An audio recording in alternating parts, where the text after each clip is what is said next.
should never be in a hurry to raise the blood pressure, the mean arterial pressure more than 60 at the expense of stiff dose of vasopressors.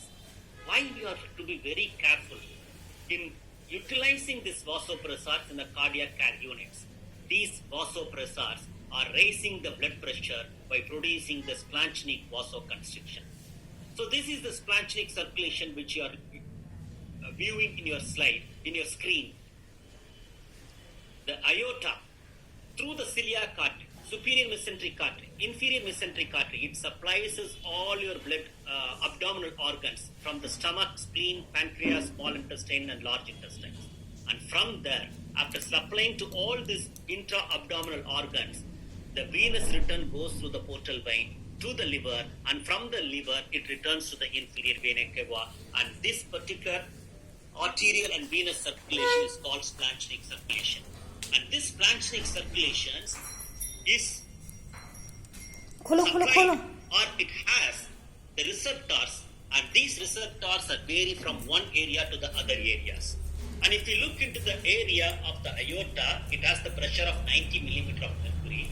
And if you look into the inferior vena cava venous pressure, it is 2 millimeter of mercury. And from the artery to the inferior vena cava, the blood crosses from the splanchnic arteries through the microcirculation and to the portal vein, and from the portal vein to the hepatic veins and entering into the inferior vena cava. So the drug which you are choosing, and depending upon its effect on these receptors, the clinical effect is going to be the rise in blood pressure at the expense of splanchnic vasoconstriction. And the splanchnic circulation, we have two sets of factors.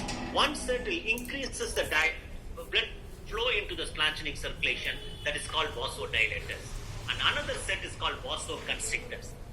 Any increase in the sympathetic tone or reduction in the carbon dioxide and increase in the oxygen, hyperoxemia, and whenever the patient is having an increased hydrogen ions, and vasopressin drug, angiotensin 2, prostaglandins, peptide, neuropeptides, and all the drugs which have its effect on these vasoconstrictors have the vasopressor effect, will decrease the splanchnic circulation. And coming to the left side of your slide, what are all the measures by which we can increase the splanchnic circulation? That is, one thing is the permissive hypercapnia.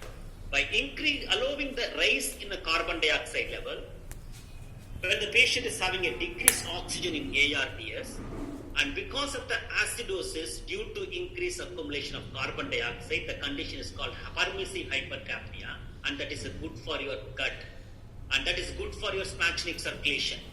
And by giving the enteral feeding, continuously giving the enteral feeding, it increases the gastrin, secretin, cholecystokinin, vasoactive intestinal polypeptide, and all these hormones have the vasodilator effect on the splanchnic circulation. And the low dose of dopamine is also having a vasodilator effect in the splanchnic circulation. So that we have to balance the vasodilators and the vasoconstrictors whenever you are choosing a vasopressors for your shock individuals. How the vasopressors are raising the blood pressure? For an example, if a patient comes with a trauma and it lost